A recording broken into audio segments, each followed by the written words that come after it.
Во подготовка на 25-та редовна седница на Советот на општина Кочани, закажана за во петок, со дневен ред од 15 точки, денеска комисиска расправа по материјалите кои треба да бидат разгледани на седницата. Комисијата за култура, образование и спорт и права на децата расправаше по предлог одлуката за определување имиња на улици во градот Кочани, а донесе одлука и за преименување на одделни улици во градот.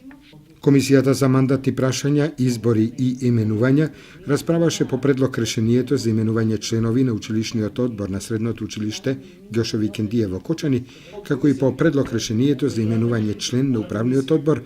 во јавната здравствена установа Здравствен дом Кочани. Комисијата за земјоделие, според планот, требаше да одржи редовна седница со единствена точка на дневен ред – информација за извршувањето на жетвата и откупот на ориз во општината Кочани, со осврт за извршувањето на есенската сеидба на подрачјето на општината. Комисиската расправа на Комисијата за земјоделие поради немање на кворум не се